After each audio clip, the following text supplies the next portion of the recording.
ఓం శ్రీ మాత్రే నమః. ఇప్పుడు తెలియజేసే అంశము కుజదోషం కావచ్చు, కాలసర్ప దోషం కావచ్చు.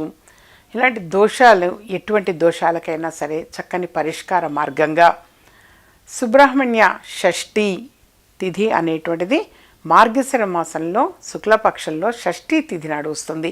స్కంద షష్ఠి అని కూడా అంటారు.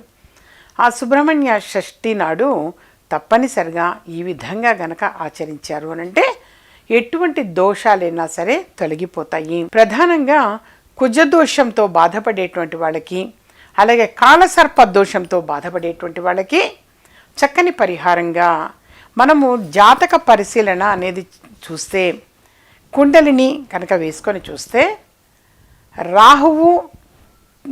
రాహుగ్రహము అనేటువంటిది ఒక ఇంట్లో ఉండి, కేతువు మరొక ఇంట్లో ఉండి, ఈ మధ్య మొత్తం కూడా అన్ని గ్రహాలు గనక ఉంటే, రాహువు కేతువు మధ్యలో పడితే అన్ని గ్రహాలు కూడా మధ్యలో ఉంటే దాన్ని కాలసర్ప దోషము అంటాము. ఈ కాలసర్ప దోషము అనేది తొలగిపోవాలన్నా, కుజదోషము అనేది తొలగిపోవాలి అనన్నా సుబ్రహ్మణ్య షష్ఠి నాడు తప్పనిసరి విధంగా ఆచరిస్తే వివాహం లేట్ అవుతున్నటువంటి వారికి అతి త్వరగా వివాహం కుదురుతుంది.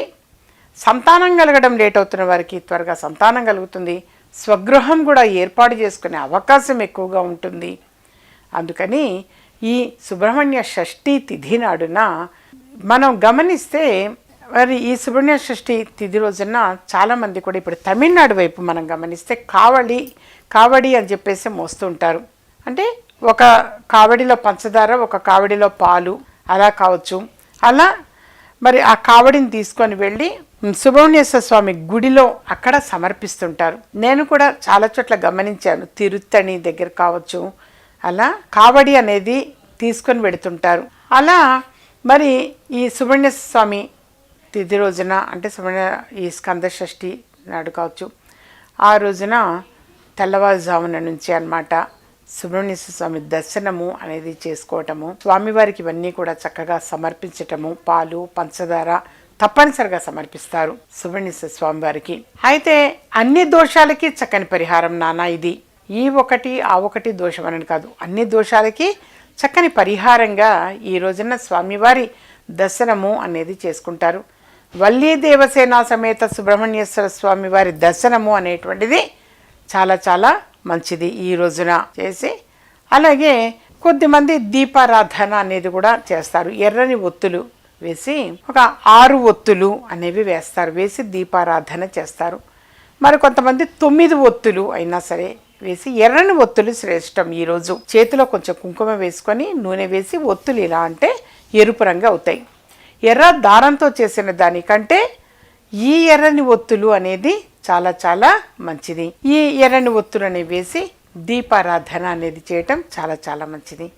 అలాగే నాగప్రతిష్ఠ చేసి ఉంటే వాటికి ఆవు పాలతో అభిషేకము అనేది చేయటం కూడా చాలా చక్కని పరిహారము. అలాగే సుబ్రహ్మణ్యేశ్వర స్వామి వారి దర్శనము అనేటువంటిది ఎక్కువ మంది చేస్తుంటారు. కొన్ని కిలోమీటర్ల దూరంలో ఉంటాయి. జనరల్గా దాదాపుగా 1 కిలోమీటరు లైన్ కూడా ఉంటుంది. స్వామివారి దర్శనం అనేది తెల్లవారుజాము నుంచి కూడా వెళ్ళి అక్కడ లైన్లో నిలబడి చక్కగా దర్శనం చేసుకుంటారు. పాలతో అభిషేకం అనేది చేస్తూ ఉంటారు. అక్కడ ఎక్కువ పాలు అనేటువంటివన్నీ కూడా ఒక పాత్రలో పోస్తారు. అందులో మనం తీసుకెళ్ళినటువంటి పాలు కూడా అందులో పోస్తే అన్నీ కలిపి వాళ్ళు అభిషేకం అనేది చేస్తూ ఉంటారు. అలాగే ఆ రోజున ఎవరైనా సరే ఈ రోజున ఏమిటి అనంటే దానం చేయటము అనేటువంటిది విశేషము. ప్రధానంగా చలి ఎక్కువగా ఉంటుంది కాబట్టి దుప్పట్లు దానం అనేది ఇస్తూ ఉంటారు.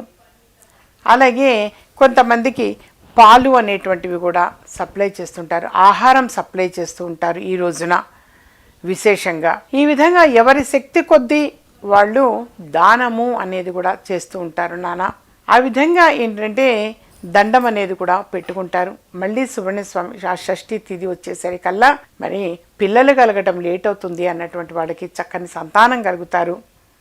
వివాహం లేట్ అవుతుంది అన్న వాడికి అతి త్వరగా మంచి సంబంధం కుదురుతుంది, వివాహం అవుతుంది. సొంత ఇంటి కోసం అని చెప్పేసి మరి అది ఒక కళ. సొంత ఇల్లు అనేది ఎక్కువ మందికి అది ఒక కళ. మరి ఆ కళ నెరవేర్చుకోవడం కోసం కూడా స్వామివారిని ఆరాధిస్తూ ఉంటారు. సుబ్రహ్మణ్యేశ్వర స్వామివారి అనుగ్రహం వలన సొంత ఇల్లు అనేటువంటిది కూడా ఏర్పాటు చేసుకోగలుగుతారు. ఈ విధంగా ఈ రోజున సుబ్రహ్మణ్య షష్ఠి తిథి నాడు, అంటే మార్గశిర శుద్ధ షష్ఠి తిథి, సుబ్రహ్మణ్య షష్ఠి అంటాము. ఆ తిథి రోజున తప్పనిసరిగా స్వామివారి దర్శనము అనేది చేసుకుంటారు. చేసుకొని అక్కడ వాళ్ళు ఇచ్చేటువంటి ఆ తీర్థం స్వీకరిస్తారు. అభిషేక తీర్థం ఇస్తారు. నాన్న తీర్థం అనేది కూడా స్వామివారి అభిషేక తీర్థం అనేది ఇస్తారు. అలాగే సుబ్రహ్మణ్యేశ్వర స్వామివారిది అక్కడ విభూది అనేది ఉంటుంది.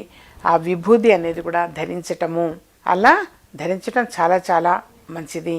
అలాగే చక్కని సంతానం కలగాలి అనుకున్నటువంటి వాళ్ళు విభూతిని ధరించి ఆ వేలుని అక్కడ ఇక్కడ తుడవకుండా గర్భానికి ఇట్లా రాసుకుంటారు.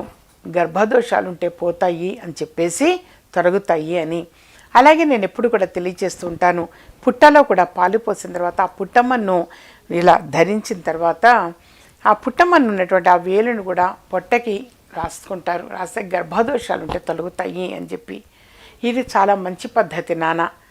ఆ విధంగా మీరు స్వామివారి దర్శనము అనేటువంటిది కనుక సుబ్రహ్మణ్యేశ్వర స్వామివారి దర్శనం చేసుకోవటము ఈరోజు చాలా చాలా మంచిది. వెళ్ళి మీరు మనస్ఫూర్తిగా మీ మనసులో సంకల్పం ఏమిటి అనేది విన్నవించుకొని అక్కడ వారు ఇచ్చేటువంటి ఆ అభిషేక తీర్థము అనేటువంటిది తీసుకోవటము అనేటువంటిది చాలా చాలా మంచిది.